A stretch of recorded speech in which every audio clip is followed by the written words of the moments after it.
Nunca imaginé que mi propio hijo desearía mi muerte. La vida tiene esas crueles ironías que nos toman desprevenidos, como una tormenta en un día de cielo despejado. Soy Sofía Montero, tengo 68 años y trabajé como profesora universitaria de literatura en Córdoba durante 4 décadas. Cuando me resbalé en el baño y me fracturé la cadera, pensé que mi mayor dolor sería físico. Estaba equivocada. El dolor físico podía soportarlo con medicamentos, fisioterapia y tiempo. Pero el dolor de escuchar a mi propio hijo decir, tenemos que deshacernos de esta vieja inútil, mientras pasaba silenciosamente con mi silla de ruedas por la puerta de su habitación. Ese dolor no tiene remedio, no tiene cura, no tiene nombre. Mi vida no siempre fue así.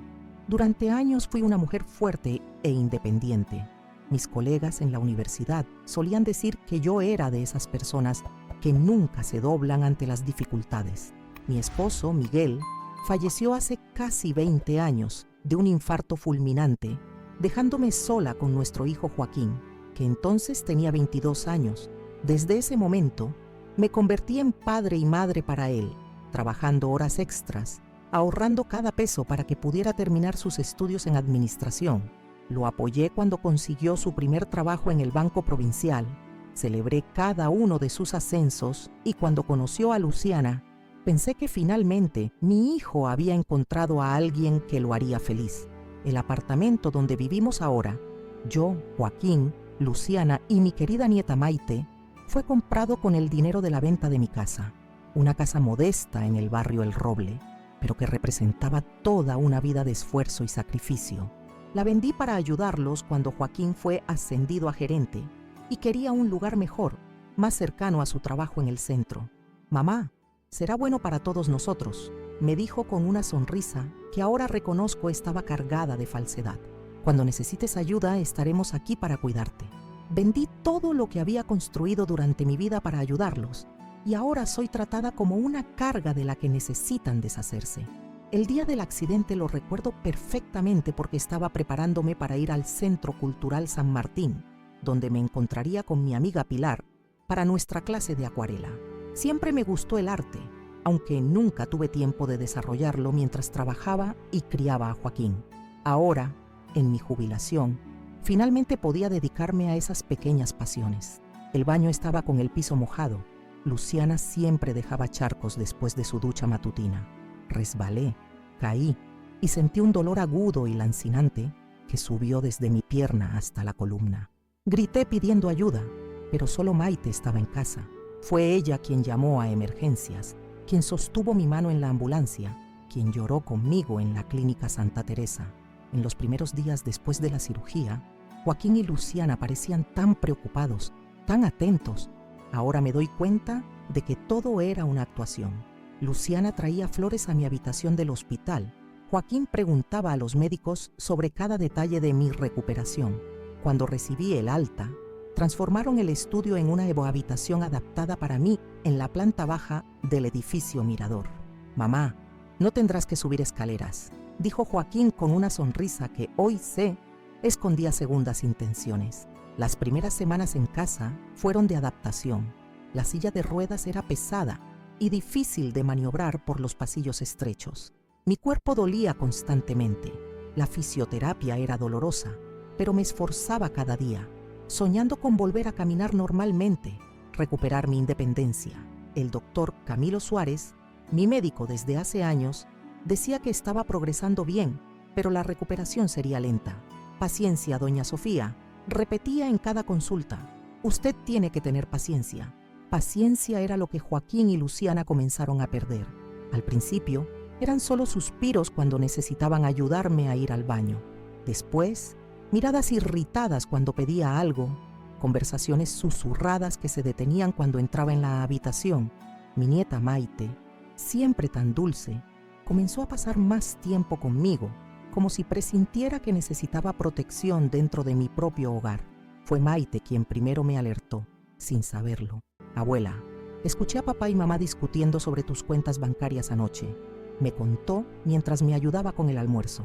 Hablaron algo sobre un poder para administrar tu dinero. Aquello encendió una alarma en mí. Yo no había autorizado a nadie a tocar mis cuentas. Comencé a prestar más atención. Noté que algunos de mis medicamentos habían sido cambiados. Las cápsulas parecían diferentes. Luciana insistía en que era solo un cambio de laboratorio, pero yo trabajé años enseñando literatura a estudiantes de farmacia y sé que los medicamentos no cambian de color y forma así, sin más ni menos. Una mañana, regresé antes de la fisioterapia. El conductor del transporte especial consiguió recogerme antes del horario habitual. Luciana no esperaba que llegara a esa hora y dejó la puerta del estudio entreabierta mientras hablaba por teléfono. Empujé silenciosamente mi silla por el pasillo y fue cuando escuché la frase que jamás olvidaré: tenemos que deshacernos de esta vieja inútil. Era la voz de mi hijo, mi único hijo, el niño que acuné en mis brazos, para quien canté canciones de cuna, a quien enseñé a dar sus primeros pasos, aquel a quien dediqué mi vida entera. Estoy de acuerdo, respondió Luciana, que había entrado al estudio. Si mezclamos el veneno para ratas con sus medicamentos, parecerá natural. Una anciana con problemas de salud. En ese instante, el mundo se detuvo. Sentí un sabor amargo en la boca, un frío subiendo por la espalda. Mi corazón latía tan fuerte que temí que pudieran oírlo al otro lado de la puerta. Quise gritar, confrontarlos, preguntar cómo podían hacerme algo así, después de todo lo que hice por ellos. Pero algo dentro de mí, tal vez el instinto de supervivencia, tal vez la profesora metódica que siempre fui, me hizo retroceder silenciosamente. Ellos no notaron mi presencia. Volví a mi habitación y por primera vez desde el accidente, agradecí que la silla de ruedas tuviera ruedas silenciosas. Acostada en la cama, mirando al techo, las lágrimas corrían por mi rostro. No eran lágrimas de tristeza o miedo, eran lágrimas de rabia. Una rabia que nunca había sentido antes. Fue en ese momento que decidí: no sería yo la víctima de esta historia. Si querían guerra, tendrían guerra, pero yo jugaría con mis reglas. Vendí mi casa en El Roble para ayudar a Joaquín cuando fue ascendido en el Banco Provincial. Mamá, será bueno para todos nosotros, me dijo con una sonrisa que ahora reconozco estaba cargada de falsedad. Cuando necesites ayuda, estaremos aquí para cuidarte. Aquellas palabras resuenan en mi mente con amarga ironía. La casa que vendí no era una mansión, pero representaba 40 años de trabajo honesto como profesora universitaria. Cada rincón guardaba una historia. La marca en la pared donde medía la altura de Joaquín mientras crecía, el pequeño jardín donde Miguel había plantado jazmines para mí, la cocina donde preparé tantos almuerzos de domingo. El accidente ocurrió un martes lluvioso de agosto. El cielo de Córdoba estaba cubierto por nubes oscuras que amenazaban tormenta. Me preparaba para ir al Centro Cultural San Martín, a mi clase de acuarela con Pilar. Siempre me había gustado pintar, pero durante mi vida laboral apenas tuve tiempo para desarrollar esa pasión. La jubilación, pensaba yo, era finalmente mi oportunidad para explorar esos pequeños placeres. El baño estaba con el piso mojado después de que Luciana se duchara.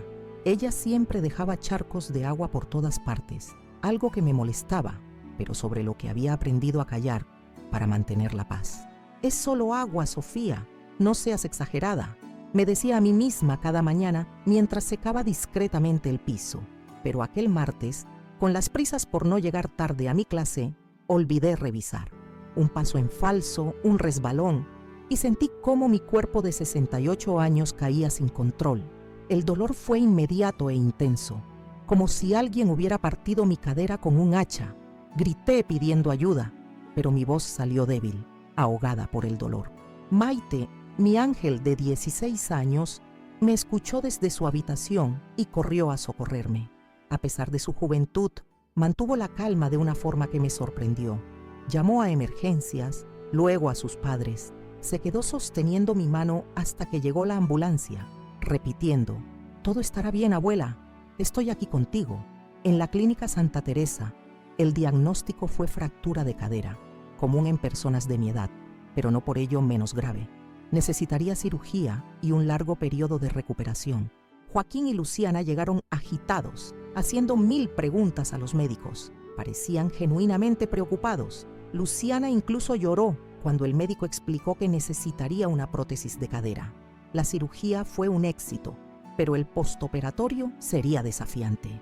Volví a casa después de 2 semanas en el hospital, con una silla de ruedas y la promesa de meses de fisioterapia por delante. El doctor Suárez fue claro: la recuperación total no estaba garantizada a mi edad, pero con esfuerzo y dedicación podría volver a caminar, quizás con la ayuda de un bastón. Durante las primeras semanas, Joaquín y Luciana se turnaban para llevarme a la fisioterapia. Contrataron a una cuidadora, Dolores, que venía 3 veces por semana para ayudarme con el baño y otros cuidados básicos. Transformaron el estudio de la planta baja en una habitación para mí, ya que no podía subir escaleras. Maite pasaba horas conmigo, leyéndome libros o simplemente conversando sobre su día en el colegio. Todo parecía indicar que la tragedia había unido más a nuestra familia. Qué equivocada estaba. Fue aproximadamente un mes después del accidente cuando comencé a notar cambios sutiles.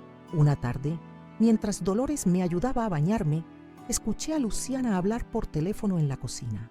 Es agotador, sí, imagínate. Ahora con una inválida en casa, no sabemos cuánto tiempo durará esto. Si al menos tuviéramos acceso a su dinero para contratar a alguien de tiempo completo. Aquellas palabras me dolieron más que la fractura. ¿Una inválida? ¿Acceso a mi dinero? Traté de convencerme de que había malinterpretado, que Luciana estaba estresada y hablaba sin pensar, pero desde ese día comencé a prestar más atención. Los suspiros de frustración cuando pedía ayuda para ir al baño, las miradas de impaciencia cuando tardaba en terminar de comer, las conversaciones entre Joaquín y Luciana que se interrumpían abruptamente cuando yo entraba en la habitación. Pequeños indicios que, sumados, formaban un patrón perturbador. Una noche me desperté con sed. Eran pasadas las 11 y la casa estaba en silencio. Intenté alcanzar el vaso de agua en la mesita de noche, pero estaba demasiado lejos. Llamé suavemente, pero nadie respondió. Decidí intentar valerme por mí misma. Con un esfuerzo enorme, logré sentarme en la cama y alcanzar mi silla de ruedas. El dolor en la cadera casi me hizo desistir, pero siempre he sido una mujer terca. Lentamente, empujé la silla por el pasillo hacia la cocina. Cuando pasaba frente al dormitorio principal, oí voces. La puerta estaba entreabierta y una franja de luz se proyectaba sobre el suelo oscuro del pasillo. «No podemos seguir así», decía Luciana con voz tensa. «Los gastos médicos son enormes y ella ni siquiera nos deja acceder a sus cuentas». Lo sé», respondió Joaquín con un tono que nunca le había escuchado, frío y calculador. «Pero es mi madre. ¿Qué quieres que haga?» «Tu madre que vendió su casa para ayudarnos, no lo olvides», replicó Luciana, con un tono que sugería que este argumento ya había sido usado muchas veces. «Tenemos responsabilidades con ella. A veces pienso que sería más fácil si ella...» «No digas eso», lo interrumpió Luciana, pero no había verdadera desaprobación en su voz. «Pero ya he investigado sobre residencias de ancianos. Hay una en Alberdi que parece buena y no es tan cara». Regresé a mi habitación en silencio, olvidando el vaso de agua. Aquella noche no dormí. Las palabras de ellos resonaban en mi mente. ¿Residencia de ancianos? ¿Responsabilidades? Más fácil si ella... ¿Era eso lo que mi hijo estaba a punto de decir? ¿Sería más fácil si yo muriera? En los días siguientes, observé con más atención. Noté cómo hablaban de mí en tercera persona, incluso cuando yo estaba presente. «Ella necesita tomar la medicina ahora. Ella tiene fisioterapia a las 2, como si fuera un objeto, no una persona. Ya no era Sofía, ni mamá, ni abuela, solo ella». Maite era la única luz en aquel ambiente cada vez más sombrío. Mi nieta percibía lo que estaba sucediendo e intentaba compensar la frialdad de sus padres con su cariño. Me leía, cepillaba mi cabello, escuchaba mis historias con el mismo entusiasmo de siempre. «Abuela, cuando mejores, ¿podemos volver a hacer ese pastel de manzana que tanto me gusta?», preguntaba, y sus ojos brillaban con una esperanza que me daba fuerzas para seguir luchando. Fue a través de Maite que comencé a notar otra cosa inquietante. Mis medicamentos estaban cambiando. Las cápsulas blancas y azules para el dolor fueron reemplazadas por otras, ligeramente diferentes en color y tamaño. «Maite, ¿sabes por qué cambiaron mis medicamentos?», pregunté casualmente un día, mientras ella me ayudaba con el almuerzo. «Mamá dijo que la farmacia no tenía de la marca que tomas, así que trajeron otros similares», respondió inocentemente. «¿Por qué, abuela? Te hacen efecto diferente». Mentí diciendo que todo estaba bien, pero la verdad es que estaba empezando a sentir efectos extraños, mareos más frecuentes, somnolencia excesiva, una confusión mental que no concordaba con los medicamentos recetados por el doctor Suárez. Comencé a sospechar que algo andaba mal, muy mal. Una tarde, mientras Luciana estaba en la ducha, entré sigilosamente en su baño. En el fondo del botiquín encontré un frasco sin etiqueta, conteniendo cápsulas idénticas a las que yo estaba tomando ahora.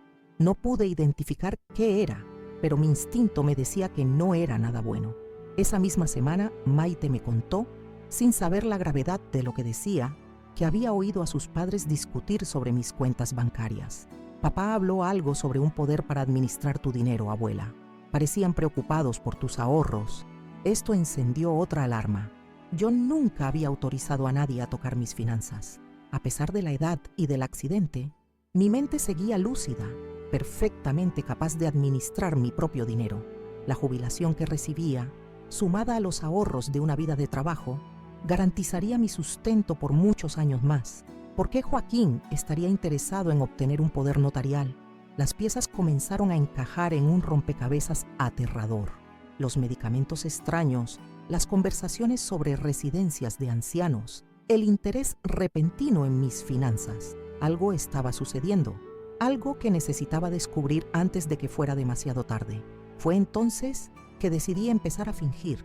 Fingí que los medicamentos me estaban dejando más confusa de lo que realmente estaba. Comencé a olvidar pequeñas cosas, a parecer más frágil y dependiente. Mientras tanto, cuando estaba sola, tiraba los medicamentos sospechosos y tomaba solo los que sabía que eran seguros. Una mañana, volví más temprano de la fisioterapia. El conductor del transporte especial logró recogerme antes del horario habitual. Luciana no esperaba que llegara a esa hora y dejó la puerta del estudio entreabierta mientras hablaba por teléfono. Empujé silenciosamente mi silla por el pasillo y fue cuando escuché la frase que jamás olvidaré: tenemos que deshacernos de esta vieja inútil. Era la voz de mi hijo, mi único hijo, el niño que acuné en mis brazos, para quien canté canciones de cuna, a quien enseñé a dar sus primeros pasos, aquel a quien dediqué mi vida entera. Estoy de acuerdo, respondió Luciana, que había entrado al estudio. Si mezclamos el veneno para ratas con sus medicamentos, parecerá natural. ¿Una anciana con problemas de salud? En ese instante, todo el aire pareció ser succionado de mis pulmones. No era solo abandono o negligencia lo que planeaban, era asesinato. Mi propio hijo y su esposa estaban tramando matarme. ¿Para quedarse con mi dinero? ¿Para librarse de la carga de cuidarme? Las razones poco importaban ante la monstruosidad del acto. Retrocedí con la silla de ruedas lo más silenciosamente que pude, el corazón latiendo tan fuerte que temí que pudieran oírlo. Volví a mi habitación y cerré la puerta. Acostada en la cama, las lágrimas corrían libremente por mi rostro. No eran lágrimas de miedo o tristeza, eran lágrimas de una ira profunda, primitiva, una ira que nunca había sentido antes, ni siquiera en los momentos más difíciles de mi vida. Cuando la tormenta emocional amainó, una claridad cristalina tomó su lugar. Yo no sería víctima de esta historia. No terminaría mis días envenenada por mi propia sangre. Si ellos querían guerra, tendrían guerra. Pero yo jugaría con mis reglas. Necesitaba un plan perfecto. Ellos me subestimaban por verme frágil en la silla de ruedas, olvidando que la mente detrás de esa fragilidad física seguía siendo aguda como siempre. Y así fue como comencé a trazar mi venganza, una venganza que jamás olvidarían. Aquella noche, después de escuchar los planes macabros de mi hijo y su esposa, dormí con un ojo abierto. Coloqué una silla contra el pomo de la puerta, un viejo truco que aprendí en mis años de estudiante en pensiones de dudosa seguridad. No podía confiar en nadie bajo ese techo, excepto en Maite, pero ella era solo una adolescente de 16 años y no quería involucrarla en algo tan oscuro y peligroso. A la mañana siguiente, fingí normalidad. Cuando Luciana me trajo el desayuno con una sonrisa falsa, actué como si nada hubiera cambiado. Qué amable, Luciana. El té está delicioso, dije, mientras discretamente vaciaba la taza en una planta cuando ella se dio la vuelta. No volvería a consumir nada que ellos me ofrecieran. Necesitaba aliados, personas en quien pudiera confiar. Mi primera opción fue Pilar Jiménez, mi amiga desde la universidad. Ella siempre había sido mi roca, mi confidente, la hermana que nunca tuve. Esperé hasta el jueves, día en que Luciana me llevaba al Centro Cultural San Martín para mi clase de acuarela. Era el único momento en que podía hablar libremente, lejos de los oídos indiscretos de mi hijo y su esposa. Pilar, necesito hablarte de algo grave, le dije mientras nos sentábamos en un rincón apartado del Café Las Violetas, después de la clase.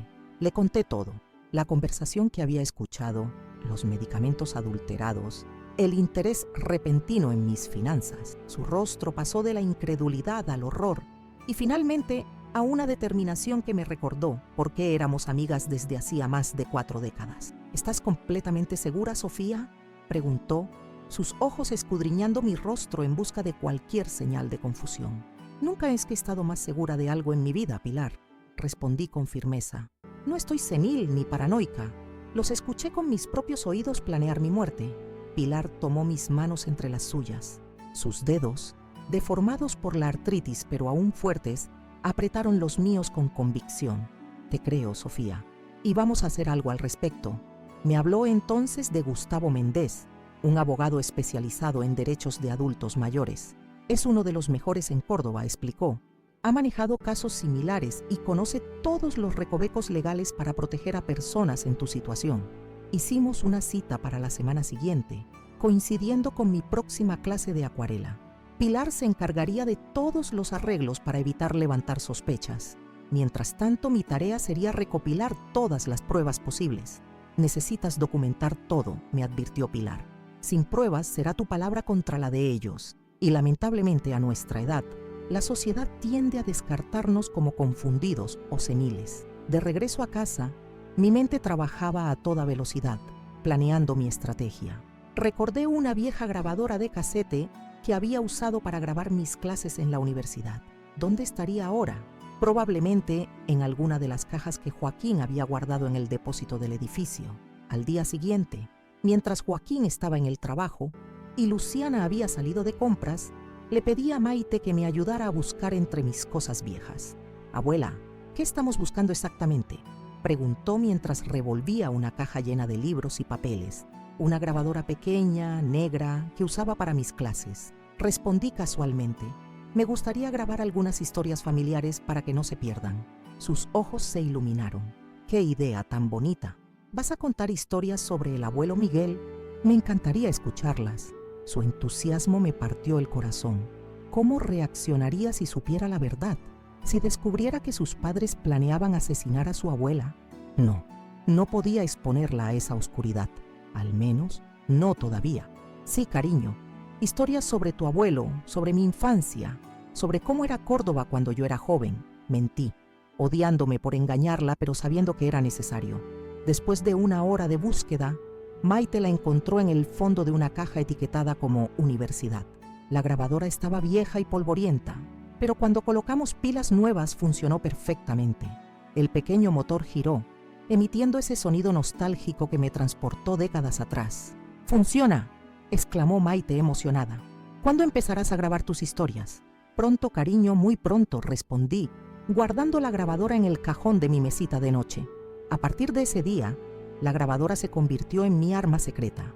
La escondía en diferentes lugares de la casa, bajo el mantel de la mesa del comedor durante las cenas familiares, en el bolsillo de mi bata cuando fingía dormir en el sofá, mientras Joaquín y Luciana conversaban en la cocina, detrás de un jarrón en la sala de estar, durante sus reuniones nocturnas. Cada noche, cuando todos dormían, escuchaba las grabaciones usando auriculares, transcribiendo las partes incriminatorias en un pequeño cuaderno que mantenía oculto, dentro de un viejo ejemplar de 100 años de soledad. Era irónico usar a García Márquez, el maestro de lo real maravilloso, para documentar una realidad que parecía sacada de una novela negra. En 2 semanas, había acumulado evidencia sustancial. El médico dijo que con su condición, nadie cuestionaría una muerte por complicaciones, decía Joaquín en una grabación. He estado mezclando sus pastillas con sedantes fuertes, por eso está tan confundida últimamente, confesaba Luciana en otra. El abogado dice que podemos solicitar la incapacitación legal, especialmente si mostramos evidencia de demencia, planeaba mi hijo. Ya contacté a mi primo en la industria química. Dice que tiene algo que es indetectable en las autopsias rutinarias, susurraba Luciana. Cada nueva revelación era como una puñalada. Cada palabra de mi hijo, a quien había criado con tanto amor, era ácido corroyendo mi alma, pero la rabia era más fuerte que el dolor. Una rabia fría, calculadora, que me mantenía enfocada en mi objetivo, sobrevivir y hacer justicia. Paralelamente a las grabaciones, comencé a guardar muestras de los medicamentos adulterados que me daban. Cada mañana y cada noche, cuando Luciana me traía las pastillas, fingía tomarlas, pero las escondía bajo la lengua. Luego, las guardaba en pequeños sobres de papel, anotando fecha y hora. Las cápsulas genuinas, recetadas por el doctor Suárez, las mantenía en un frasco escondido dentro de una bota vieja en mi armario. Esas eran las únicas que realmente tomaba. El jueves siguiente, como habíamos planeado, Pilar me recogió para nuestra clase de acuarela. En lugar de ir al centro cultural, nos dirigimos al bufete Derechos y Justicia, donde Gustavo Méndez nos esperaba. El abogado resultó ser un hombre de unos 50 años, con lentes de montura gruesa y una expresión seria pero amable. Su oficina, austera pero acogedora, tenía rampas de acceso y espacios amplios para mi silla de ruedas, un detalle que aprecié enormemente. Doña Sofía comenzó después de las presentaciones. Su amiga Pilar me ha contado a grandes rasgos su situación. Es grave, muy grave, pero quiero escuchar todo directamente de usted, con cada detalle que pueda recordar. Durante la siguiente hora, narré mi historia, el accidente, la recuperación, los primeros indicios de algo sospechoso y finalmente, la terrible conversación que había escuchado. Mientras hablaba, Gustavo tomaba notas, su rostro cada vez más sombrío. Y traje esto, dije finalmente, sacando de mi bolso la grabadora y los sobres con medicamentos. Son pruebas. No sé si serán suficientes legalmente, pero Gustavo tomó los sobres con cuidado. Esto es oro, doña Sofía. Las grabaciones pueden ser cuestionables en un tribunal sin el consentimiento de las partes, pero estos medicamentos podemos enviarlos a analizar. Si contienen sustancias tóxicas o no prescritas, tenemos un caso sólido. ¿Qué opciones tengo?, pregunté, sintiendo por primera vez en semanas un rayo de esperanza. Varias, respondió, reclinándose en su silla. Podemos solicitar medidas cautelares inmediatas para su protección. Podemos denunciar a su hijo y nuera por intento de homicidio, administración de sustancias nocivas y maltrato a persona mayor. Podemos revocar cualquier poder legal que hayan obtenido de usted bajo coacción o engaño. ¿Y Maite?, pregunté, preocupada por mi nieta. No quiero que ella sufra por esto. Los servicios sociales intervendrían, explicó con tono cauteloso. Siendo menor de edad, se evaluaría su situación. Pero dado que ella no está involucrada en los hechos delictivos y considerando su estrecha relación con usted, existe la posibilidad de que pueda quedarse bajo su custodia, especialmente si usted recupera su independencia y puede demostrar capacidad para cuidarla. La idea de poder vivir con Maite, lejos de Joaquín y Luciana, me daba fuerzas para seguir adelante con el plan, pero también sabía que debía ser cuidadosa. Un paso en falso y podría perderlo todo, incluso mi vida. Antes de salir del bufete, habíamos trazado un plan detallado. Gustavo enviaría los medicamentos a un laboratorio para su análisis. Yo continuaría recopilando evidencias, especialmente grabaciones más claras y específicas sobre los planes de envenenamiento. Pilar me ayudaría a buscar un apartamento adaptado donde pudiera mudarme eventualmente, preferiblemente cerca de su casa en el barrio Alberdi. Y lo más importante, enfatizó Gustavo, entregándome un pequeño teléfono celular. Mantenga este teléfono con usted en todo momento. Es prepago, no está registrado a su nombre. Si se siente en peligro inmediato, llámenos. Hemos programado los números de emergencia, el mío y el de Pilar. Mientras regresábamos al edificio Mirador, Pilar apretó mi mano con fuerza. Vamos a salir de esta, Sofía. Siempre fuiste la más valiente de nosotras. Recuerdo cuando te enfrentaste a ese profesor misógino en segundo año. Si pudiste con él, puedes con esto. Su comentario me arrancó una sonrisa, la primera genuina en mucho tiempo. Era cierto, toda mi vida había luchado contra adversidades. La muerte temprana de mis padres, la discriminación en la universidad por ser mujer, la crianza de Joaquín como madre soltera tras la muerte de Miguel. Esta era solo otra batalla, quizás la más difícil, pero no me rendiría sin pelear. Los días siguientes fueron un delicado acto de equilibrio. Continuaba fingiendo confusión y debilidad, mientras secretamente documentaba cada movimiento sospechoso de Joaquín y Luciana. Comía solo lo que preparaba con mis propias manos o lo que Maite me traía directamente. Bebía únicamente agua embotellada que abría yo misma. Una tarde, mientras fingía dormir en el sofá de la sala, capté una conversación particularmente escalofriante entre mi hijo y su esposa. El primo de Luciana dice que el producto estará listo la próxima semana, murmuró Joaquín. Dice que es infalible, causa un paro cardíaco que parece completamente natural, especialmente en personas mayores con problemas de salud previos. Perfecto, respondió Luciana, su voz fría como el hielo. Ya hablé con el notario. Con el informe médico que conseguimos, será fácil demostrar que tu madre no estaba en pleno uso de sus facultades cuando firmó el poder. Todo quedará a tu nombre. ¿Y cuándo lo haremos?, preguntó Joaquín. En su cumpleaños, decidió Luciana tras una pausa. Nadie sospechará si fallece después de una pequeña celebración familiar. Pensarán que fue la emoción, el esfuerzo. A su edad, estas cosas pasan. Mi cumpleaños. Faltaban menos de 2 semanas. El 15 de octubre, la fecha que habían elegido para mi muerte. Un escalofrío recorrió mi espalda, pero mantuve la respiración pausada, los ojos cerrados, la apariencia de un sueño pacífico, mientras mi corazón golpeaba contra mis costillas como un animal enjaulado. Esa noche, llamé a Gustavo desde el pequeño teléfono que me había dado, escondida en el baño con la ducha abierta para cubrir mi voz. Tienen un plan concreto, le expliqué, mi voz apenas un susurro. Veneno que causa paro cardíaco, en mi cumpleaños, el 15 de octubre. Esto acelera todo, respondió Gustavo, su voz tensa. Los análisis de los medicamentos ya volvieron. Contenían dosis peligrosas de benzodiazepinas no prescritas. Es evidencia sólida de administración de sustancias nocivas, pero no prueba intención homicida. ¿Qué hacemos entonces?, pregunté, el pánico amenazando con apoderarse de mí. Necesitamos atraparlos en el acto, decidió después de una pausa. Si intentan envenenarla en su cumpleaños, debemos estar preparados para intervenir en el momento exacto, con testigos y evidencia irrefutable. ¿Me está pidiendo que me arriesgue a ser envenenada?, pregunté incrédula. No, doña Sofía. Estoy sugiriendo que usemos su cumpleaños como la oportunidad perfecta para exponerlos, pero con todas las precauciones necesarias para garantizar su seguridad. Mientras escuchaba su plan, una extraña calma me invadió. Era arriesgado, sí, pero también ingenioso y potencialmente definitivo. Si funcionaba, no solo salvaría mi vida, sino que obtendría justicia y libertad en un solo golpe maestro. Hagámoslo, decidí finalmente. Estoy cansada de vivir con miedo, de ser tratada como una carga, de ver a mi propio hijo planear mi muerte.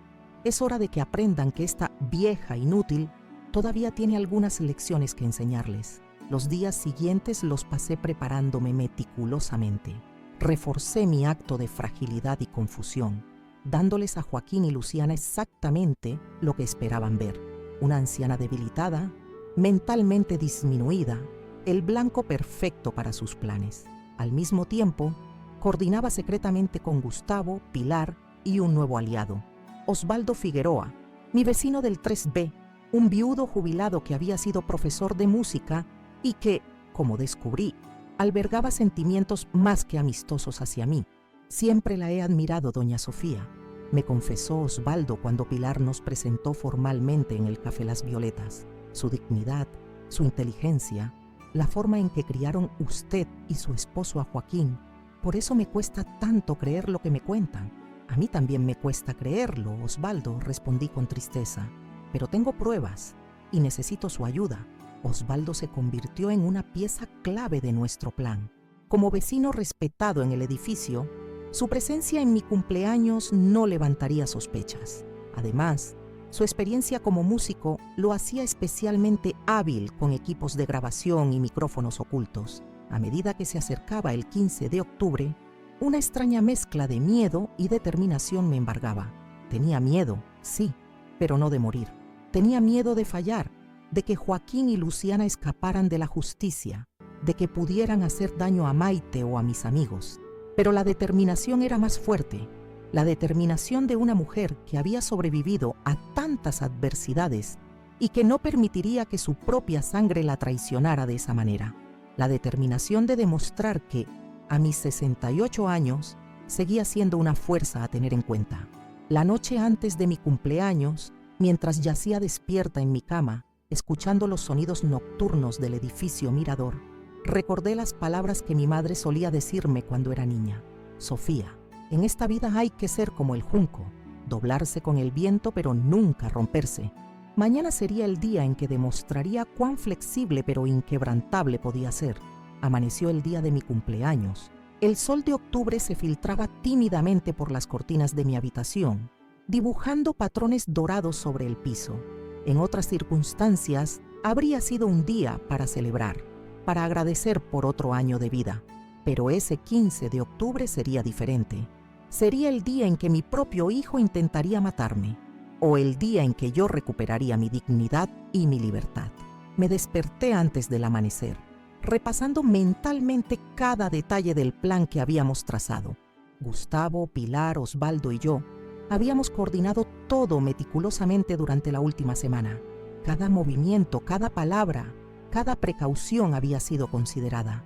No podíamos permitirnos errores.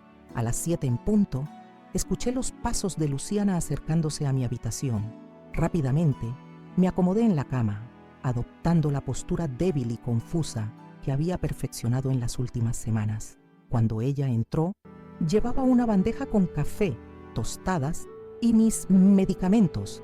«¡Feliz cumpleaños, Sofía!», exclamó con una sonrisa que no llegaba a sus ojos. «Le he preparado su desayuno favorito y mire, hasta puse una flor para celebrar su día especial». «Gracias, querida», respondí con voz trémula, interpretando mi papel. «Qué considerada eres». Mientras desayunaba bajo su vigilante mirada, escondí las pastillas bajo la lengua como había hecho tantas veces. Después, cuando se distrajo acomodando mi ropa para el día, las escupí en un pañuelo que guardé en el bolsillo de mi bata. «Joaquín y yo estamos organizando una pequeña reunión esta tarde», anunció mientras me ayudaba a sentarme en la silla de ruedas. «Nada grande, solo algunos amigos cercanos y vecinos, para celebrar sus 69 años». «No era necesario», respondí, fingiendo sorpresa y agradecimiento. «Con ustedes 3 me basta». «Insistimos», replicó, acariciando mi cabello con falsa ternura. «Después de todo, no todos los días se cumplen años. No todos los días se intenta asesinar a la propia madre», pensé, pero mantuve mi expresión plácida. «Será maravilloso, entonces». La mañana transcurrió con una normalidad casi surreal. Maite me regaló un cuaderno hermosamente encuadernado que había hecho en su clase de manualidades. «Para que escribas tus memorias, abuela», me dijo con ese entusiasmo adolescente que tanto adoraba. Si ella supiera que esas memorias podrían incluir el intento de asesinato por parte de sus padres. Joaquín llegó a mediodía, excepcionalmente temprano para un día laboral. Traía un ramo de rosas y una caja de bombones que acepté con una sonrisa agradecida, aunque sabía que no probaría ni uno solo de esos chocolates. «Feliz cumpleaños, mamá», dijo besando mi frente. «Espero que disfrutes mucho este día».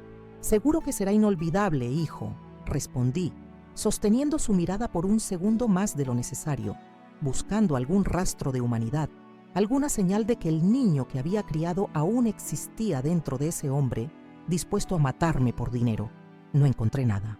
A las 3 de la tarde, Luciana comenzó a preparar todo para la pequeña celebración. Sacó la mejor vajilla, dispuso los aperitivos en bandejas elegantes y preparó una ponchera con sangría especial para la ocasión. La observé desde mi silla de ruedas situada estratégicamente en un rincón de la sala que me permitía ver todo sin obstaculizar. «¿Puedo ayudar en algo?», pregunté, sabiendo que la respuesta sería negativa. «No se preocupe, Sofía. Usted solo relájese y disfrute de su día», respondió Luciana sin mirarme, concentrada en colocar servilletas perfectamente dobladas junto a cada plato. Los primeros invitados llegaron poco después de las 4. Eran vecinos del edificio, personas con las que apenas había cruzado saludos en el ascensor o en el vestíbulo. Todos se acercaban a felicitarme, comentando lo bien que me veía, a pesar de las circunstancias, elogiando la dedicación de Joaquín y Luciana por cuidar tan bien de mí. Si supieran Pilar llegó a las 4:30, abrazándome con genuino afecto. «Feliz cumpleaños, mi querida amiga», dijo, y en sus ojos pude ver la determinación y la preocupación. Todo estaba en marcha. Osvaldo apareció poco después, elegante en un traje gris que resaltaba su porte distinguido. Trajo un regalo envuelto en papel plateado, un pequeño reproductor de música con auriculares, para que pueda escuchar esos tangos que tanto le gustan, doña Sofía, explicó mientras me lo entregaba. Lo que nadie más sabía era que aquel aparentemente inocente reproductor contenía un micrófono de alta sensibilidad que grabaría todo lo que sucediera durante la fiesta. A las 5 en punto, sonó el timbre una vez más. Luciana abrió la puerta y su rostro mostró momentánea confusión. «Buenas tardes», dijo una voz que reconocí como la de Gustavo Méndez. «Espero no llegar tarde a la celebración». «¿Y usted ese?», preguntó Luciana claramente desconcertada. «Gustavo Méndez, un viejo amigo de Sofía de sus días en la universidad», respondió con perfecta naturalidad. «Pilar me comentó sobre la fiesta y pensé en pasar a saludar. Espero que no sea una molestia». Antes de que Luciana pudiera objetar, intervine desde mi rincón. «Gustavo, qué alegría verte después de tantos años». Luciana no tuvo más remedio que dejarlo entrar, aunque noté cómo intercambiaba miradas inquietas con Joaquín. Un invitado inesperado no estaba en sus planes, especialmente uno que afirmaba conocerme desde hace décadas. La fiesta continuó sin incidentes durante la siguiente hora. Conversaciones triviales, anécdotas compartidas, risas educadas. Observé cómo Joaquín y Luciana se movían por la sala con la gracia de anfitriones experimentados, rellenando copas, ofreciendo bocadillos, manteniendo viva la conversación. Nadie habría sospechado que, bajo esa fachada de familia amorosa, se escondía un plan macabro. A las 6, Luciana anunció que era hora de cortar el pastel. Un hermoso bizcocho de chocolate decorado con fresas y una vela en forma de número 69. Todos se reunieron alrededor de la mesa, mientras Joaquín me ayudaba a posicionarme frente al pastel. «Pida un deseo, mamá», dijo con una sonrisa que no alcanzaba sus ojos. Cerré los ojos por un momento, fingiendo concentrarme en mi deseo. «Justicia», pensé. «Deseo justicia». Soplé la vela entre aplausos y felicitaciones. Luciana comenzó a cortar el pastel, sirviendo porciones generosas en pequeños platos. Cuando llegó mi turno, noté cómo seleccionaba cuidadosamente un trozo específico, ligeramente más oscuro que los demás. «Este es especial para usted, Sofía», dijo con dulzura venenosa. «La esquina tiene más chocolate como sé que le gusta». Tomé el plato con manos temblorosas, no por mi supuesta debilidad, sino por la realidad de lo que estaba sucediendo. Allí, en ese inocente trozo de pastel, estaba el veneno que acabaría con mi vida, la prueba definitiva de la monstruosidad de mi hijo y su esposa. «Gracias, querida», murmuré, colocando el plato sobre mi regazo. Pilar se acercó, sentándose junto a mí. «¿Quieres que te ayude con eso, Sofía?», preguntó siguiendo nuestro plan. «Sí, por favor», respondí. «Mis manos no están muy firmes hoy». Mientras Pilar fingía ayudarme, discretamente intercambió mi plato con otro que había preparado previamente, idéntico en apariencia, pero sin el fatídico ingrediente. El verdadero pastel envenenado desapareció en su bolso, cuidadosamente sellado en una bolsa plástica, evidencia crucial. Simulé comer pequeños bocados, exclamando lo delicioso que estaba todo. Joaquín y Luciana me observaban con atención apenas disimulada, esperando que el veneno hiciera efecto. Después de unos minutos, comencé mi actuación. Un ligero temblor en las manos, primero, luego, dificultad para respirar. Finalmente, llevé una mano a mi pecho, dejando caer el tenedor con estrépito sobre el plato. «Me siento extraña», jadeé, mi voz apenas audible. Joaquín se apresuró a mi lado, en una perfecta imitación de hijo preocupado. «¿Mamá? ¿Estás bien?» «Mi corazón», murmuré, dejando que mi cabeza cayera hacia un lado. El pánico se apoderó de la sala. Los invitados se levantaron, algunos gritando, otros preguntando si debían llamar a una ambulancia. En medio del caos, Luciana se acercó a Joaquín y susurró algo en su oído. No podía escucharlos, pero por sus expresiones estaban satisfechos con el desarrollo de los acontecimientos. «¡Un médico! ¿Hay algún médico?», gritó Joaquín, sabiendo perfectamente que no había ninguno entre los invitados. «Soy médica retirada», intervino Pilar arrodillándose junto a mi silla. Tomó mi muñeca, fingiendo buscar el pulso. Está muy débil. Necesitamos llamar a emergencias inmediatamente. No creo que sea necesario alterarse tanto, dijo Luciana, su voz tensa. Probablemente solo está cansada. A su edad cualquier emoción fuerte puede causar estos episodios. ¿A su edad?, repitió Pilar con tono mordaz. Sofía tiene 69 años, no 99, y lo que está experimentando no es normal. Mientras la discusión continuaba, Gustavo se acercó discretamente a Joaquín. Señor Montero, ¿puedo hablar con usted en privado un momento? Es sobre su madre. Joaquín, confundido pero manteniendo la compostura, asintió y siguió a Gustavo hasta el pasillo. Segundos después, Osvaldo condujo a Luciana al mismo lugar, con el pretexto de mostrarle algo importante en su teléfono relacionado con servicios médicos de emergencia. Una vez que ambos estuvieron en el pasillo, alejados de los invitados, Gustavo hizo una señal y 2 personas más entraron en el apartamento, un oficial de policía y una trabajadora social. El momento había llegado. Joaquín Montero y Luciana Vargas, declaró el oficial, están detenidos por intento de homicidio, administración de sustancias nocivas y maltrato a persona mayor. La incredulidad en sus rostros habría sido cómica si la situación no fuera tan trágica. ¿De qué está hablando?, balbuceó Joaquín. Mi madre acaba de sufrir algún tipo de ataque. Necesitamos ayuda médica, no policías. Su madre está perfectamente bien, respondió Gustavo con calma. Todo esto ha sido una puesta en escena para atraparlos en el acto. Como si fuera una señal, me incorporé lentamente en mi silla de ruedas, mirando directamente a mi hijo y a Luciana. Sus expresiones pasaron de la confusión al horror al comprender que habían sido engañados. Tenemos pruebas, continuó Gustavo, mostrando una carpeta, grabaciones donde discuten explícitamente sus planes para envenenar a doña Sofía, análisis toxicológicos de los medicamentos adulterados que le han estado administrando durante semanas.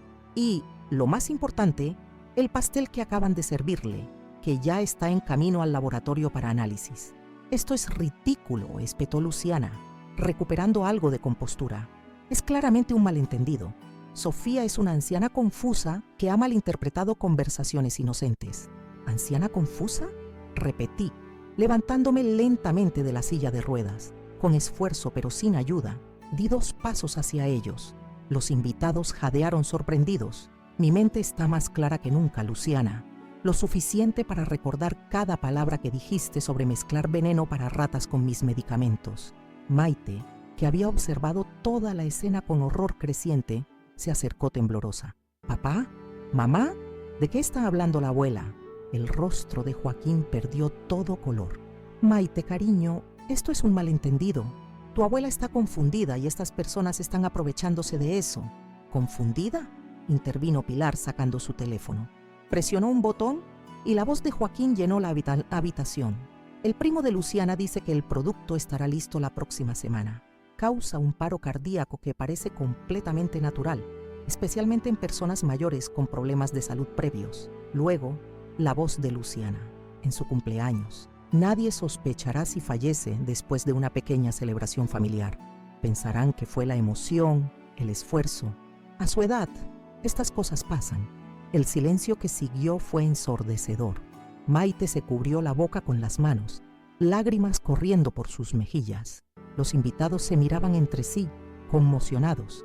Joaquín y Luciana, acorralados, ya no tenían escapatoria. Esto es inadmisible, balbuceó Joaquín. Esas grabaciones están sacadas de contexto. Estábamos hablando de una película, o de un libro, o... ¿También está sacado de contexto el veneno en el pastel?, preguntó Gustavo. ¿O los sedantes no prescritos en sus medicamentos? ¿O los documentos falsificados para obtener control sobre sus finanzas? Mientras el oficial procedía a leerles sus derechos, me acerqué a Maite, que sollozaba en un rincón, confundida y devastada. Lo siento, mi niña, susurré abrazándola. Siento que tengas que presenciar esto, pero necesitaba protegerme y también protegerte a ti. ¿Es verdad?, preguntó entre lágrimas. ¿Papá y mamá realmente querían? No pude terminar la frase, pero asentí suavemente. Las pruebas son claras, cariño. No quería creerlo yo misma al principio, pero es real. Mientras los oficiales escoltaban a Joaquín y Luciana fuera del apartamento, Entre miradas atónitas de vecinos y amigos, una extraña calma me invadió. No sentía alegría ni triunfo, solo un profundo cansancio y una tristeza inconmensurable por lo que pudo haber sido y nunca sería. Pilar se acercó, tomando mi mano. «Lo lograste, Sofía. Estás a salvo ahora. ¿Pero a qué precio?», respondí, mirando a Maite, cuya vida acababa de cambiar para siempre. «Mi propio hijo. ¿Cómo llegamos a esto, Pilar? ¿Dónde me equivoqué?». «No te equivocaste», respondió firmemente. «Algunas personas eligen la oscuridad, sin importar cuánta luz les hayas dado. No es tu culpa». Osvaldo se unió a nosotras, su rostro grave pero reconfortante. «Doña Sofía ha sido increíblemente valiente. Ahora debe pensar en el futuro, en reconstruir su vida, el futuro». Una palabra que hasta hace unas semanas parecía no existir para mí. Ahora, de repente, tenía todo un horizonte por delante. Un horizonte sin la sombra de la traición acechando en cada esquina. Esa noche, después de que los policías, los invitados y los periodistas que inevitablemente se enteraron del escándalo se marcharan, me senté en la sala vacía del apartamento con Maite y Pilar. Gustavo había arreglado todo para que Maite pudiera quedarse conmigo mientras se resolvía su situación legal.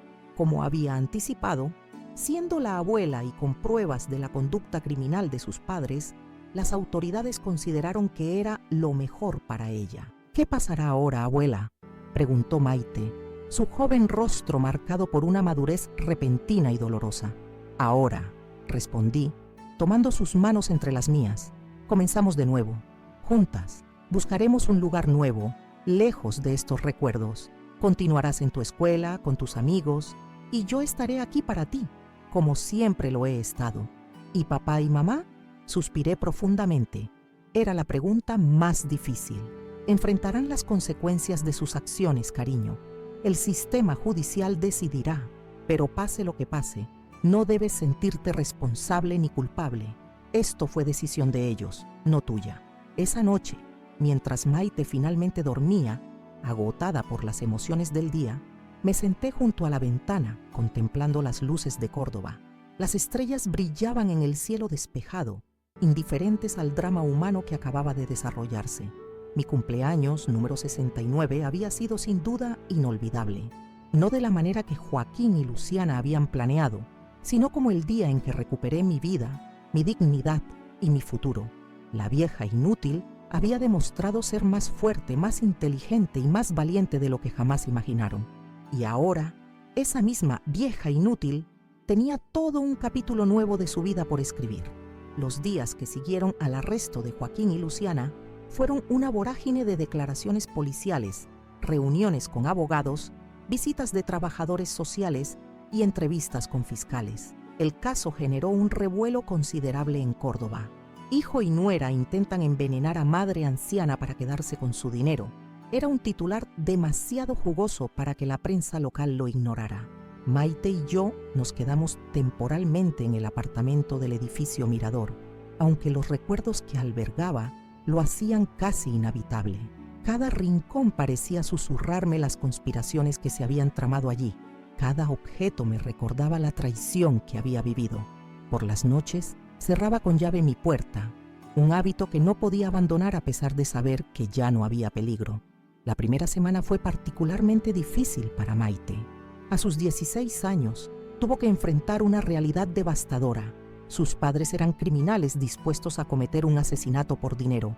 La vi pasar por todas las etapas del duelo: negación, ira, negociación, depresión, pero la aceptación parecía un destino lejano e inalcanzable. «No lo entiendo, abuela», me dijo una noche mientras cenábamos en silencio. Los escuché discutir muchas veces sobre dinero, sobre deudas, sobre la hipoteca, pero de ahí a querer, no podía terminar la frase. Ninguna de las dos podía. «El dinero cambia a las personas, Maite», respondí suavemente. «O quizás solo revela lo que ya estaba allí, oculto bajo la superficie». «¿Crees que papá siempre fue así?», preguntó, sus ojos suplicando una respuesta que pudiera darle algo de paz. Suspiré profundamente. ¿Qué podía decirle?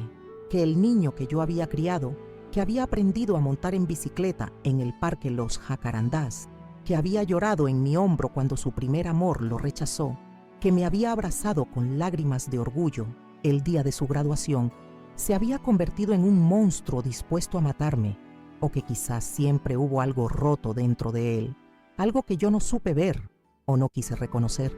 No lo sé, cariño, respondí honestamente. Las personas son complejas. A veces toman malas decisiones que se convierten en peores decisiones, y antes de darse cuenta, están atrapadas en una espiral de la que no saben cómo salir. No era una respuesta satisfactoria, lo sabía, pero era la única que tenía para ofrecer. 2 semanas después del arresto, Gustavo me llamó con noticias importantes. Doña Sofía, hay novedades en el caso, anunció con ese tono formal que había llegado a reconocer como preludio de información significativa. Joaquín y Luciana han aceptado un acuerdo con la Fiscalía. Se declararán culpables de intento de homicidio y administración de sustancias nocivas a cambio de una reducción en la pena. ¿Cuánto tiempo?, pregunté, mi voz sorprendentemente firme. 8 años para Joaquín, 6 para Luciana, respondió Gustavo, con posibilidad de libertad condicional después de cumplir 2/3 de la condena por buen comportamiento. 8 años, 6 años, números que sonaban simultáneamente enormes e insignificantes frente a lo que habían intentado hacer. ¿Cómo se mide el tiempo adecuado para pagar por querer matar a tu propia madre? Hay algo más, continuó Gustavo. Como parte del acuerdo, deben restituir todos los bienes que obtuvieron mediante engaño o manipulación. Esto incluye el dinero de la venta de su casa en El Roble. Aquello era un rayo de esperanza inesperado. No por el dinero en sí, sino por lo que significaba, la posibilidad de un nuevo comienzo, de un lugar propio donde Maite y yo pudiéramos reconstruir nuestras vidas lejos de las sombras del edificio Mirador. ¿Cuándo podré disponer de ese dinero? Pregunté, ya planeando mentalmente nuestro próximo movimiento. En cuanto se formalice el acuerdo, lo cual debería ocurrir en los próximos días, explicó Gustavo. Mientras tanto, he estado investigando opciones de vivienda para usted y Maite. Hay un pequeño apartamento en Villa Serena, cerca del río, que creo que podría gustarle. Está en planta baja, tiene rampas de acceso y espacio suficiente para ambas. Villa Serena. El nombre mismo sonaba a promesa, a paz, exactamente lo que necesitábamos. El juicio formal contra Joaquín y Luciana fue rápido, gracias al acuerdo alcanzado. Maite decidió no asistir y yo respeté su decisión. Estuve presente, sin embargo, sentada erguida en la primera fila, mi bastón firmemente apoyado en el suelo. Quería que Joaquín me viera así, fuerte, digna, superviviente. Cuando el juez dictó sentencia, nuestras miradas se cruzaron brevemente. Busqué en sus ojos algún rastro de remordimiento, alguna chispa del hijo que una vez conocí. No encontré nada más que un vacío frío, una ausencia que me dolió más que cualquier palabra cruel que hubiera podido pronunciar. Al salir del juzgado, rodeada por Pilar, Osvaldo y Gustavo, sentí como si dejara atrás un capítulo oscuro de mi vida. El sol brillaba con fuerza, calentando mi rostro. Respiré profundamente, saboreando el aire limpio, el aroma de los jacarandás en flor, la sensación de libertad que me inundaba. ¿Estás bien?, preguntó Pilar apretando suavemente mi mano. Sí, respondí con sinceridad. Creo que por primera vez en mucho tiempo realmente lo estoy. Nos mudamos a Villa Serena una semana después. El apartamento era exactamente como Gustavo lo había descrito, pequeño pero acogedor, con ventanas grandes que dejaban entrar la luz del sol y ofrecían vistas al río Suquía. Las paredes recién pintadas de un suave tono durazno no guardaban recuerdos dolorosos, no escondían conspiraciones ni traiciones. Era un lienzo en blanco, listo para ser llenado con nuevos momentos, nuevas memorias. Maite eligió la habitación con vista al jardín comunitario, donde ancianos jugaban al ajedrez bajo la sombra de los árboles y niños pequeños correteaban entre risas. Me gusta ver la vida ahí afuera, explicó simplemente. Entendí lo que quería decir.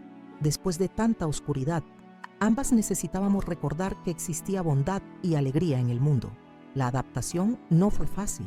Había días en que Maite apenas hablaba, perdida en pensamientos que no compartía. Había noches en que yo me despertaba sobresaltada, convencida de haber escuchado a Joaquín y Luciana susurrando en el pasillo. Pero poco a poco fuimos sanando. Contraté a un fisioterapeuta que venía 3 veces por semana para continuar mi recuperación. Con determinación y ejercicio constante, progresé desde el bastón a caminar sin ayuda por periodos cada vez más largos. El doctor Suárez, que seguía atendiendo mis consultas médicas, no ocultaba su asombro en cada visita. «Doña Sofía, su recuperación es extraordinaria», comentó durante mi chequeo semestral. «No solo su condición física ha mejorado notablemente, sino que sus análisis de sangre muestran una mejoría en todos los indicadores. Es como si su cuerpo hubiera rejuvenecido». «Es lo que ocurre cuando dejas de ser envenenada lentamente, doctor», respondí con una sonrisa irónica que lo hizo ruborizarse por su involuntaria falta de tacto. Maite se adaptó sorprendentemente bien a su nueva escuela. Su inteligencia y sensibilidad la ayudaron a conectar con compañeros que no sabían nada sobre su historia familiar, que la veían simplemente como la chica nueva que vivía con su abuela. Los trabajadores sociales que inicialmente visitaban semanalmente para evaluar nuestra situación, espaciaron sus visitas al ver que ambas prosperábamos en nuestro nuevo entorno. Pilar se convirtió en una presencia constante en nuestra vida. Viviendo a solo unas cuadras de distancia, pasaba por nuestra casa casi a diario, trayendo libros, películas o simplemente su compañía reconfortante. Juntas retomamos las clases de acuarela, esta vez en la pequeña terraza de nuestro apartamento, donde la luz natural era perfecta para capturar los colores del río y las montañas a lo lejos. Y Osvaldo fue una sorpresa inesperada en mi vida. Lo que comenzó como visitas cordiales para asegurarse de que estábamos bien, se transformó gradualmente en algo más. Paseos por la costanera al atardecer, conciertos de música clásica en el Teatro San Martín, largas conversaciones sobre libros y películas mientras compartíamos un mate en el banco del parque. «Siempre la admiré desde lejos, Sofía», me confesó una tarde mientras caminábamos lentamente por la Plaza Los Jacarandás. «Desde que se mudó al edificio con su familia, me pareció una mujer extraordinaria. Su dignidad, su inteligencia, la forma en que hablaba de literatura y arte, pero nunca me atreví a acercarme realmente». «¿Y qué cambió?», pregunté genuinamente curiosa. «Todo», respondió simplemente. Verla enfrentar lo que enfrentó con tanta valentía y determinación me hizo darme cuenta de que la vida es demasiado corta para no arriesgarse por lo que uno valora. A los 69 años, con el cabello plateado y arrugas que contaban la historia de una vida intensa, no esperaba encontrar el amor nuevamente. Y sin embargo, allí estaba, floreciendo lentamente, como esos jacarandás que daban nombre a la plaza, inesperado pero hermoso. Nuestra primera cita oficial fue una cena en el Café Las Violetas. Osvaldo se presentó con un ramo de violetas y un nerviosismo que me pareció encantador en un hombre de su edad y experiencia. Hablamos durante horas, descubriendo coincidencias sorprendentes en nuestros gustos e historias. Ambos habíamos perdido a nuestros cónyuges, ambos habíamos dedicado nuestras vidas a la enseñanza, ambos encontrábamos consuelo en la música y la literatura. «¿Sabes qué es lo más extraño de todo esto?», comenté mientras compartíamos un postre de chocolate. «Si Joaquín y Luciana no hubieran hecho lo que hicieron, probablemente nunca nos habríamos conocido realmente. La vida tiene esas ironías», respondió Osvaldo tomando mi mano sobre la mesa. «A veces de las circunstancias más oscuras surge la luz más brillante». Maite observó nuestra creciente relación con una mezcla de curiosidad y aprobación. «Me gusta Osvaldo, abuela», me dijo una noche mientras preparábamos la cena. «Te mira como el abuelo Miguel te miraba en esas fotos viejas que me mostraste». Su comentario me conmovió profundamente. Que ella pudiera ver esa conexión, ese respeto y cariño genuino, significaba mucho para mí. Un año después del incidente Barundo, como habíamos comenzado a llamarlo Maite y yo, recibí una carta de Joaquín desde la prisión, la primera y única que me enviaría. La abrí con manos temblorosas, sin saber qué esperar. «Madre», comenzaba formalmente, sin ningún tipo de saludo cariñoso, «no espero tu perdón ni lo merezco. Solo quiero que sepas que cada día pienso en lo que hice, en lo que intenté hacer. No tengo excusas, solo explicaciones que ni siquiera a mí me parecen suficientes. Las deudas, la presión, la codicia, todo se combinó hasta convertirme en alguien que no reconozco. alguien capaz de planear la muerte de su propia madre.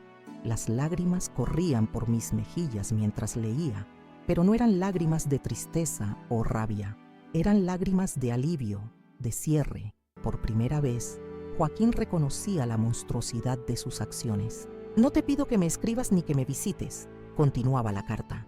Solo que cuides de Maite como siempre lo has hecho. Ella merece la abuela que tiene, no el padre que le tocó. Quizás algún día, cuando sea un hombre diferente, podamos hablar. Hasta entonces, vive la vida que mereces, libre de la sombra que proyecté sobre ti. Guardé la carta en un cajón y nunca respondí. No por rencor o falta de perdón, sino porque sentía que no había nada que pudiera decir que alterara el curso de los acontecimientos. Joaquín tenía que encontrar su propio camino hacia la redención, si es que tal cosa era posible. 2 años después de nuestra mudanza a Villa Serena, en una tranquila tarde de domingo, Osvaldo me propuso matrimonio. Estábamos sentados en la terraza, disfrutando del atardecer, cuando sacó una pequeña caja de terciopelo azul de su bolsillo. Sofía Montero, dijo con voz ligeramente temblorosa, sé que llegamos tarde a esto del amor. Tenemos más pasado que futuro por delante, pero quisiera pasar cada día que nos quede juntos, si me aceptas. El anillo era sencillo pero elegante, un zafiro rodeado de pequeños diamantes. No era ostentoso ni pretencioso, exactamente como el hombre que me lo ofrecía. Sí, respondí sin dudarlo. Nada me haría más feliz. Nos casamos 3 meses después, en una ceremonia íntima en el jardín comunitario de Villa Serena. Maite, radiante con sus 18 años recién cumplidos, fue mi dama de honor. Pilar y Gustavo, nuestros testigos. El doctor Suárez, los vecinos que se habían convertido en amigos, algunos colegas del Centro Cultural San Martín, una pequeña familia elegida que nos rodeó con su cariño y buenos deseos. Mientras intercambiábamos votos bajo un arco de flores, con el río Suquía brillando a lo lejos, pensé en el largo y tortuoso camino que me había llevado hasta ese momento, en el dolor, la traición, el miedo, pero también en la fortaleza, la dignidad y el coraje que había descubierto en mí misma. La vieja inútil que Joaquín y Luciana habían querido eliminar no solo había sobrevivido, sino que había florecido. Había reconstruido su vida desde las cenizas. Había encontrado un nuevo propósito, un nuevo amor, una nueva felicidad. 3 años después del incidente, utilicé parte del dinero recuperado para establecer la Fundación Nuevo Amanecer, dedicada a proteger y asistir a adultos mayores víctimas de abuso familiar. Con la ayuda de Gustavo, creamos una red de apoyo legal, psicológico y social que pronto se expandió por toda la provincia. Cada semana recibíamos llamadas de personas en situaciones similares a la que yo había enfrentado. Ancianos manipulados por sus familias, despojados de sus bienes, maltratados física o emocionalmente. Tu historia les da esperanza, me dijo Gustavo un día, mientras revisábamos los casos de la semana. Les muestra que nunca es tarde para defenderse, para reclamar su dignidad. Maite, ahora estudiante de Derecho en la Universidad Nacional de Córdoba, trabajaba como voluntaria en la fundación durante sus horas libres. La experiencia traumática de su infancia la había convertido en una defensora feroz de los derechos de los más vulnerables. Voy a ser como Gustavo cuando me gradúe, me anunció una noche mientras cenábamos con Osvaldo. Voy a defender a quienes no pueden defenderse por sí mismos. La miramos con orgullo, Osvaldo y yo, asombrados por la mujer fuerte y decidida en que se había convertido a pesar de las circunstancias. Hoy, 5 años después de aquel fatídico día en que escuché a mi hijo planear mi muerte, miro hacia atrás y veo claramente cómo aquel momento terrible marcó un antes y un después en mi vida.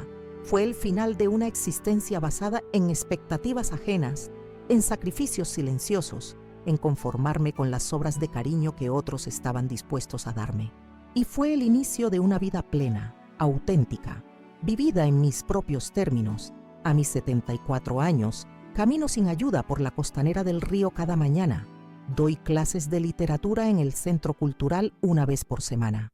Duermo cada noche en los brazos del hombre que me ama tal como soy, con mis arrugas, mis cicatrices y mis historias. Disfruto viendo crecer a mi nieta, convertida ya en una joven extraordinaria.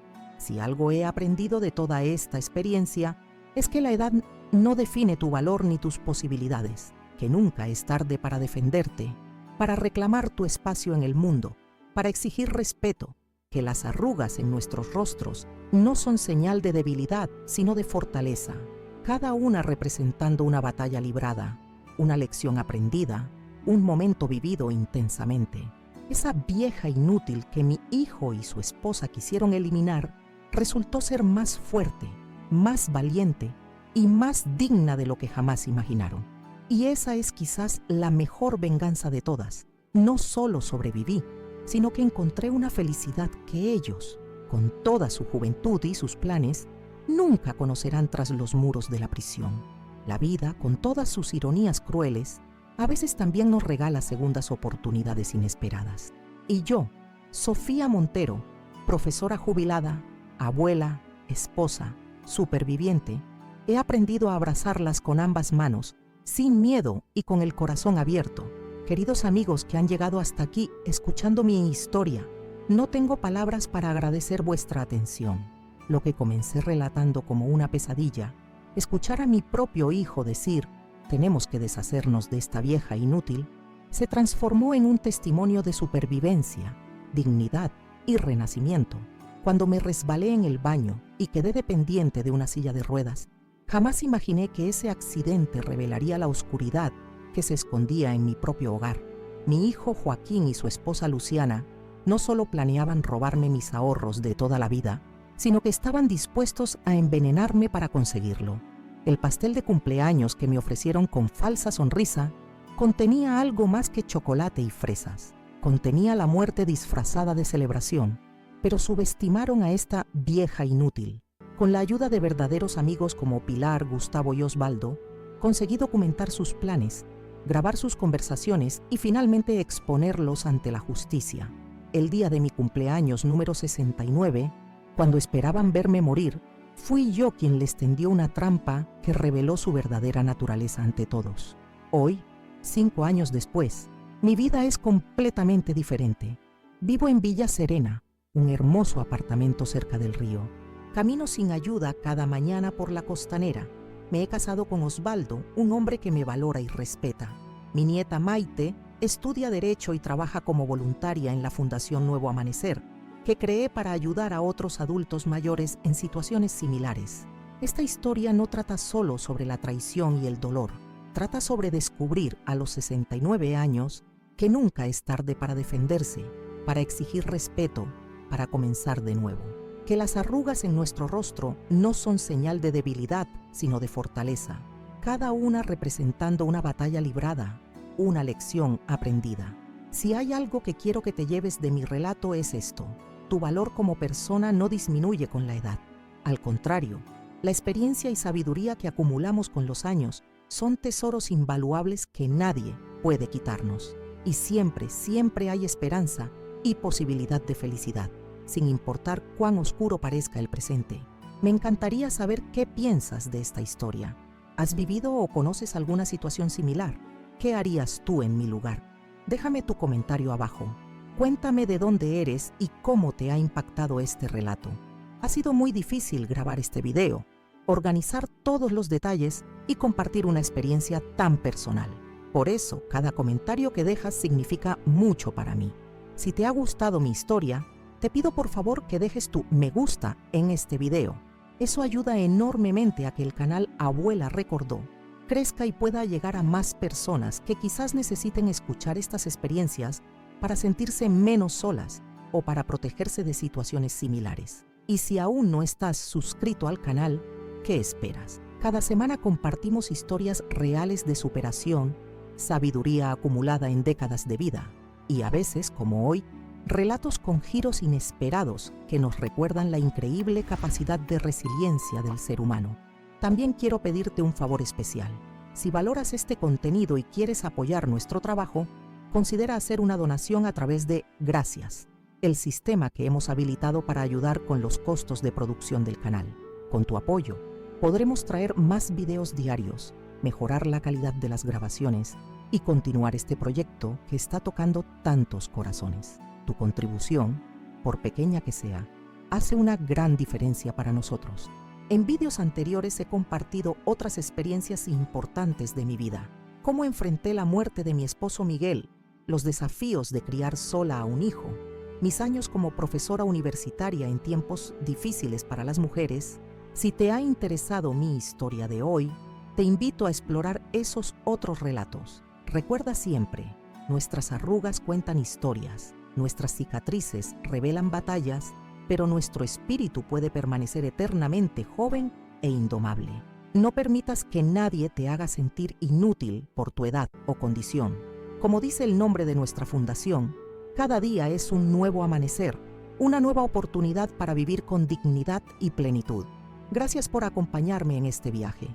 Nos vemos en el próximo video, aquí en el canal Abuela Recordó, donde las historias de vida se comparten con el corazón abierto y la esperanza de que nuestras experiencias puedan iluminar el camino de otros.